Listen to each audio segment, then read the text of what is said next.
What is up, ladies and gentlemen, boys and girls? It's your boy Goblin, and today we are coming in with part 7 of the Trap Tales. Hey, hope you guys enjoyed this video. Drop a like if you do, and also, don't forget to subscribe if you haven't already, and check the link at the top of the description to go get yourself some Goblin merch. We got coffee mugs, phone cases, t-shirts, and hoodies, baby. 25 bucks for a shirt, 35 for a hoodie. Hey, 20 for the phone case, 15 for the mug. We got it all, baby. Go shop today. DM proof of purchase if you guys want to follow back on Instagram or Twitter. Thank you all in advance for that. I really do appreciate the support. You guys help keep the channel afloat. Love you guys. Without further ado, let's dive right into it. So, in the end of part 6, we left off at a pretty eventful stage, right? Josh just left the house and left Cody stranded.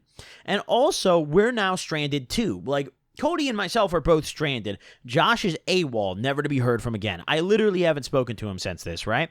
Like, to this day. But when this event rolled around, I kind of realized very quickly, like, oh shit. I gotta figure out what to do. Like, I gotta figure out how to fill my fridge. My immediate first thought was like, okay, before I do anything, there's no food in my fridge. Like, I literally had no food. So for the first couple days, I was just swiping on Tinder, talking to people, matching with everybody. The unattractive ones, the anyone, dude. I'm talking fucking anyone. The unattractive ones, the ones with like one arm, dude. I didn't fucking care, bro. I'm swiping on anyone. The ones with fucking, I don't know, one ear and two teeth. I don't give a fuck, bro. If your car has 4 wheels, those are the only limbs I care about, okay? So I'm swiping, dude. I'm going cuckoo on these motherfuckers, right? And I matched with this girl. I think I talked about this when I was drunk on stream in the past briefly. And I'll talk about it briefly here too. But I matched with this girl who I wasn't particularly attracted to, but she seemed like a nice girl. And as we're talking, we're kind of conversating a little bit. And I bring it up that I like grocery shopping. You know, I didn't, not that I like it. I bring it up that I need to go grocery shopping, right? And she's like, oh, I love grocery shopping. It's so fun. And I just see this, and I'm like, dude, it's like I'm seeing red, dude. It's like I'm seeing blood. Like I'm a shark, dude. I'm some sort of apex predator. I see this as like an opportunity, and I just pounce. I'm just like, yo, we should go to the grocery store for our first date. That would be so sick. That would be cute, dude. We both love grocery shopping. She's down. She's like, oh, yeah, Really, realistically, was she actually like very interested in doing it? Probably not. But I think I just caught her at a point where she didn't want to back out. She really was talking up grocery shopping, making it sound like it was her favorite thing. So I'm gonna fucking hold her to it, right? So I convinced her to take me grocery shopping for our first date. So that's what she does, right? A couple days later, she comes over. I smoke her out. We go to the fucking grocery store, and now I've got some shit in my fridge. We didn't do shit else for the entire night. She literally just took me to the grocery store. I smoked her out on the little bit of weed I had, and then she fucking went home, right? It was so simple. It was wonderful. It literally couldn't have gone any better. But that's how I managed to fill my fridge. I got lucky as fuck. Me and that chick, listen, she caught on pretty quick that I was just kind of trying to hitch a ride, and that didn't last long, all right? Those wheels did not last long. But either way, after that was done and I had my fridge filled, then it was time to actually think about what the fuck am I going to do? I have to get a car, but I don't really have the money. I have to get to court whether I have a car or not, and I have court in, like 2 weeks. What am I going to do? So I'm kind of tweaking out, right? I'm low-key, like, not even, I'm just freaking out, dude. I remember back at this point, for those of you guys who have been subbed to the channel for a little while, since, like, November of last year, so not super long, I was doing whatever, like, I remember I was plugging Dosh for as much, like, referral money as I could get. Literally, there was days where Dosh was, like, paying for my groceries, because the thing is, the reason I was so fucked back then, it was a combination of I had just moved out and I had to pay to get my car out of impound just to not, it not work anyway. So I had no car, covering all these moving expenses, but also I was dealing with the legal side of things, which I'm still dealing with now, but I've kind of had a chance to like budget better and get on my feet, but at this point I was getting less views. I was making less. I was just overall in a worse position. And it was really tough, bro. Like there was days where straight up that referral money, like paid for my fucking eggs and bacon and shit, and paid for my blunt because I gotta have that, you know what I'm saying? But either way, now that I've got the food in my fridge, I'm trying to figure out how the fuck to get a car. And like I mentioned at the end of the last episode, there was a subscriber who happened to be selling her car. I'm not going to talk too much about this because I don't think she, wants her, like, identity to be super known. So I'm not going to talk too much about all of this because also personal information. But essentially what happened was I hit her up, noticed we were in the same area, so I swiped up because I talked to her in the past over Snapchat, right? So we're talking a little bit, and we end up agreeing to hang out. And this is actually a hilarious coincidence, right? We agree to hang out. And she, like, while we're talking on Snapchat, I remember seeing her car, like, on her story, right? She posted something of her car on her story. And later that day, I'm on Craigslist, and I'm looking at the car listings, and I see that car. And I'm like, what the fuck? I'm like, wait a minute.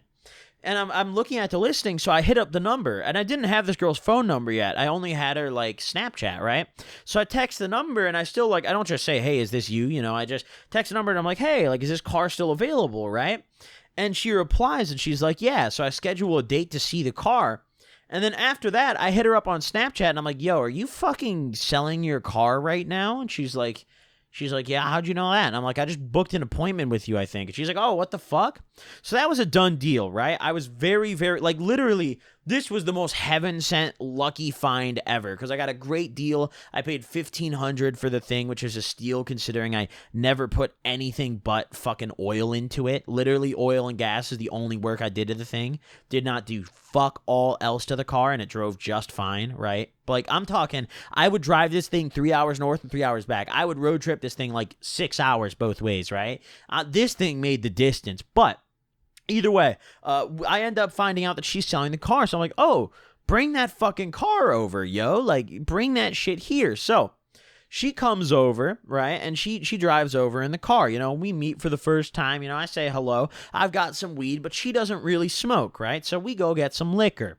We hop in that car, she offers me to drive it, and I'm like, nah, I don't have a driver's license. You drive it. I trust that it works, right? You got here in it. It works well enough for me, right? So she drives the car. We run up to the gas station and get some liquor. I think it was Heineken. It was either Heineken or Stella's. I don't remember which beer. It was one of the two, either Heineken or Stella's. But we grab these beers and we go back to my little trap spot and we're chilling for a little bit and just talking about the car, right? We just met for the first time, so I'm just kind of like, show me the car a little bit. So we go out front with some beers. She's showing me around the car. It already had subs in the trunk. It had a sub in the trunk. So I was like, that's sick. That's a major plus, right? That's a huge, huge plus because, like, granted, it's not something I would have gone out of my way to put in that car, but, like, it was nice for while I was road tripping. It was really nice while I was on the highway, right? Just cruising, bumping hard as fuck. Because the highway's the only place you can really, truly just let the sub go cuckoo, right? The highway's the only place you could just let your sub go absolutely mental. Just max volume, blow your speakers, and nobody gives a fuck. Because they can just go past you, right? So it doesn't really matter. So I love that feature. But either way, we meet up for the first time, get a little bit fucked up. I got wasted. She didn't get wasted. She drank like a Stella or two, but I got pretty fucked up, right? She had to dip out. She came over to show me the car, and then she had to dip because she was also moving out of the state completely, right? So she was moving in like a week before she was selling her car. So I kind of like came in clutch by buying the car from her, right? But either way, so she goes home, she dips, and I'm like, okay. Now I just got to get this money together in the next week, right? Now I just got to do what I got to do. So I remember every penny I got this week. I was budgeting so hard, it was unbelievable. This week was the only 7 days of my life where I actually lived on the ramen diet. Like, I'm not the cups, not the shit you put in the microwave. I'm talking like I would microwave a cup of water and drop one of the bricks of ramen in that shit. And then I would fucking stir it up, and that was dinner. I'm talking that level of damn. You know what I'm saying? Like, it got ugly, okay? I was pocketing every penny, and I saved up quick enough within like a week and a half, including my paycheck also came a couple days before I bought the car, so I was able to budget out of that a good chunk. I got my $1,500 together, right? So I buy this car from her, right? I go and I Uber over to her house, right? I don't remember why I Ubered. Like, I think she even offered to pick me up, and I just, like, insisted on Ubering. I don't really know why, but I Ubered over to her place to grab the car, right? So I Uber over there, pardon me, and we're chilling, she signed the title over to me, and I'm like, all right, well, we got to celebrate. We got to get fucking lit, right? We got to get absolutely fucking bussin'. And as I Ubered over there, to buy this car, she also had like plans that night, right? She was like, "Oh, do you want to meet my friends?"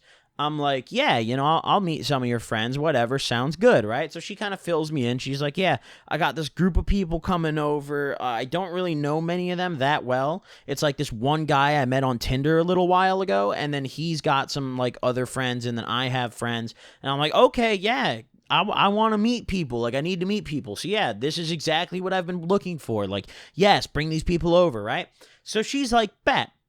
So we get the title signed over. We head over to the bank. I get my money, give her the money. All fine and dandy. Now I'm feeling great because I've got a car, dude. Just like that. Like, it couldn't have been a luckier situation, right? Like, I honestly, looking back at it, like, holy shit, how lucky did I get? It just so happened a subscriber lived in the same town as me that just so happened to be selling a car that was within my budget. Like, what are the fucking odds, dude? That's cuckoo. That was, oh man, someone's looking out for me, bro. That's all I'm saying. But either way. So, I'm feeling good now that I've got this car. The bag is secured, I'm feeling like, right?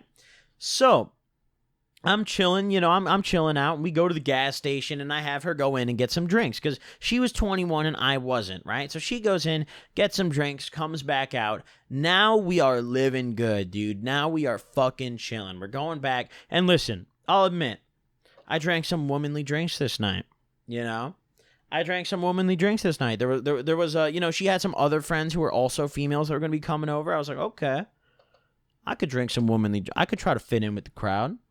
I could drink some womanly drinks, So I throw down for like 5 bottles of Barefoot, because knowing me, I'm doming 2. I'm doming 2. Like, no way. I'm like 100%. I'm an alcoholic. I'm doming 2. 3, I feel like we'll get, 3 bottles will get 6 average women wasted, right? So that's a pretty, that's pretty fair. That's pretty fair. I think 5 was a good amount. And they're cheap as fuck, dude. Barefoot is so goddamn cheap. It is unbelievable, bro. It's like $5 or $6 for like the 750 milliliters or whatever amount of liquid is in those little fuckers. I don't know, dude. But they're very, very affordable, right? So I throw for these Barefoots, and we go back to her house, and we're chilling a little bit, and I pop the first Barefoot open. She pops one too, and she takes a couple swigs, and I just annihilate my first one. I just go bottoms up and chug like damn near the whole thing, right? I put it down, she's just looking at me, and she's like, oh, she's like, you're ready to fucking have some fun, huh? I'm like, hey, it's time to go cuckoo, right? So we're chilling a little bit, maybe 15 minutes go by, and someone's at her house, right? There's a knock on her door. So she lets this group of friends in, right? And I didn't, like I said, I didn't know any of these people, but these 2 girls, right? These couple chicks come in, right? So they come in, I'd shake up with them, or not shake up, but, I shake hands, I extend my hand, I say, hello, how you doing, ladies? What's going on, shorties? Even though I think they were both taller than me, dude.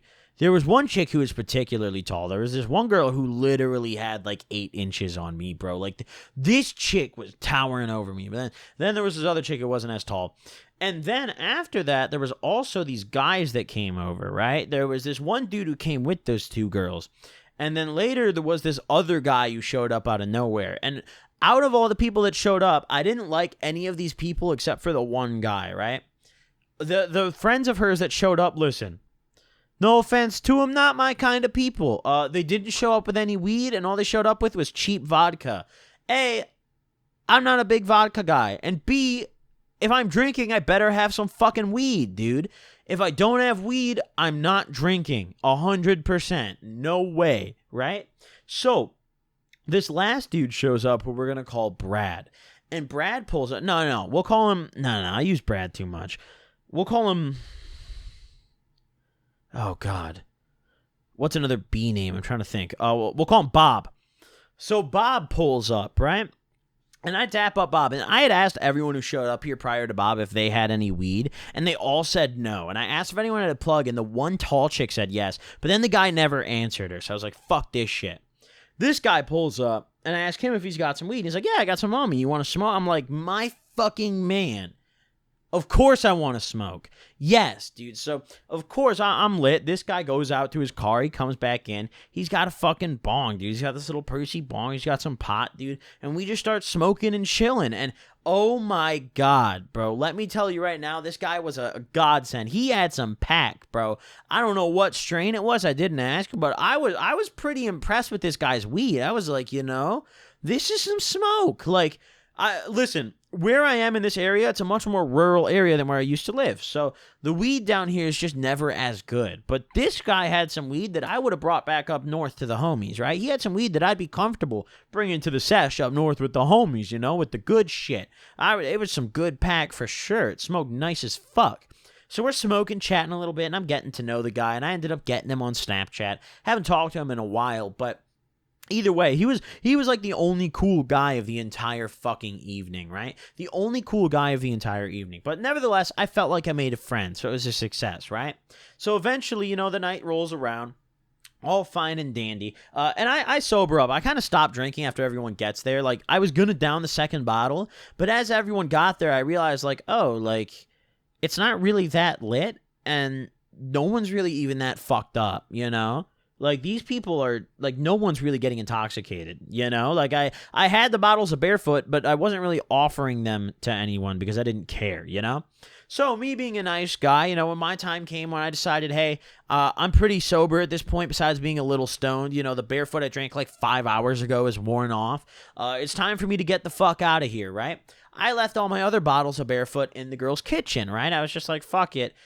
She can have, I don't, what name did I give her, bro? I'm baked. I'm fucking stoned right now with some Jack Hare, and I don't remember what name I gave her. But either way, I left them in the chick's kitchen, right? I go hop in my little Volvo, I dap up everybody, say goodbye, hop back in my car, and go home. And listen, you would think that everything now is smooth, right? You'd think, oh, I've got a car. Oh, he's got that figured out. What could go wrong? Well, if you recall, I mentioned in the past, I was subleasing, right? Who I was subleasing under, the original lease, the person's not allowed to sublease. Like, the original lease, whose name is on it, they're not allowed to sublease, right? But they're doing it anyways, and I was the subleasing tenant, right? The person whose name was actually on, who was Cody's brother's wife, right? The person whose name was on the lease, Cody's brother's wife, had not been keeping up with the landlord. So one day, the landlord just walks in the house and finds out that it's being subleased, and I get fucking evicted. But by that point, I already had a new house lined up. But we'll get to that in the next episode because this one's getting long. Hey, thank you all for tuning in. I appreciate you guys. Thank you all so much. Drop a like if you enjoyed. Don't forget to subscribe if you haven't already, and I will see you guys next time. Peace.